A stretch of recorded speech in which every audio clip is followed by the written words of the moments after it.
मोक्षा, ओ मोक्षा, जल्दी से तैयार हो जा। कुछ ही देर में लड़के वाले तुझे देखने आने वाले हैं। रजनी ने अपनी बेटी मोक्षा को आवाज़ देकर कहा। मोक्षा ने सोचा कि मुझे साड़ी पहनने में समय लगेगा, भाभी से साड़ी पहन लेती हूँ।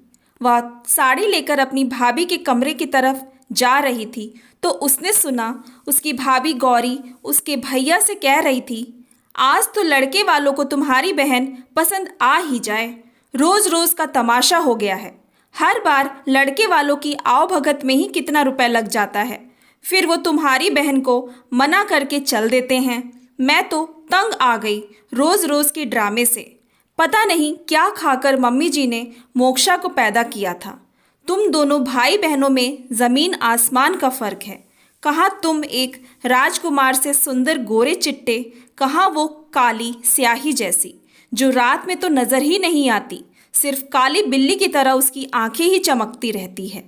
मोक्षा के भैया मनीष ने उसे डांटते हुए कहा, यह कैसे बोल रही हो? मोक्षा का रंग थोड़ा काला है, पर कभी तुमने उसके नैन नक्श और गुण नहीं देखे? इस पर गौरी बोली, हाँ वो तुम्हारी बहन है तो उसकी ही साइड लोगे। तुमने क्यों मुझ जैसी गोरी चिट्टी और सुंदर लड़की से शादी की है? ले आते उसी के जैसी कोई। यह सब सुन मोक्षा से वहाँ 1 मिनट नहीं खड़ा हुआ गया। उसने अपने कमरे में आकर जैसे तैसे साड़ी पहनी और तैयार हो गई। लड़के का नाम रमन था।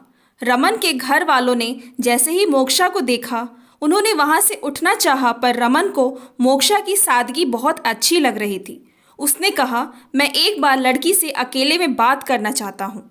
वह दोनों अलग कमरे में बात करने लगे। रमन को मोक्षा बहुत ही सुलझी हुई लगी। मोक्षा को भी रमन बहुत समझदार लग रहा था। उसने रमन से कहा, अगर आपको मैं पसंद नहीं हूँ तो कोई संकोच नहीं करिए, सीधे सीधे मना कर दीजिए।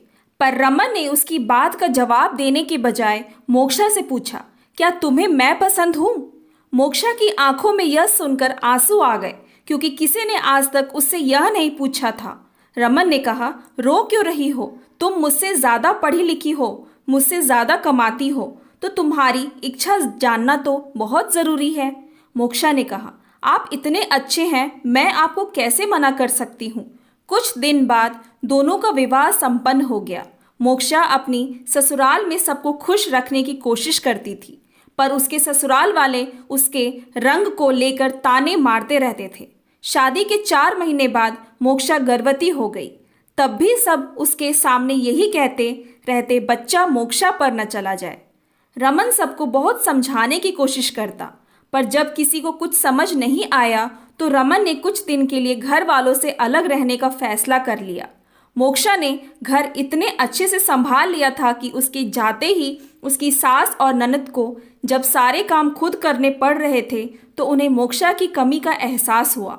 रमन घर में पैसे भेज रहा था, पर मोक्षा की तनख्वाह से उनका घर बहुत अच्छे से चल रहा था। जब 2-3 जगह से उसकी नंद की शादी ना हो पाई, तब उन्हें एहसास हुआ कि उन्होंने मोक्षा की भावनाओं को कितनी ठेस पहुंचाई है। उन्होंने रमन और मोक्षा से फ़ोन पर माफ़ी मांगी और घर आने को कहा। वह दोनों घर वापस आ गए। कुछ दिन बाद मोक्षा ने जुड़वा बच्चों को जन्म दिया, पर उसकी भाभी गौरी को डॉक्टर ने कह दिया था कि वो कभी माँ नहीं बन सकती। जब मोक्षा को यह पता चला तो वह अपनी भाभी से मिलने आई। उसने गौरी से कहा, भाभी, भगवान सबको सब कुछ नहीं देता। आपके मेरे बारे में क्या विचार हैं मैं अच्छी तरह जानती हूँ, पर मैं अपने भैया को दुखी नहीं देखना चाहती, इसीलिए मैं अपने एक बेटे को आपको देती हूँ। गौरी की आंखें नम हो गई। उसके पास बोलने को कुछ था ही नहीं, बस वह खुद को बहुत छोटा महसूस कर रही थी।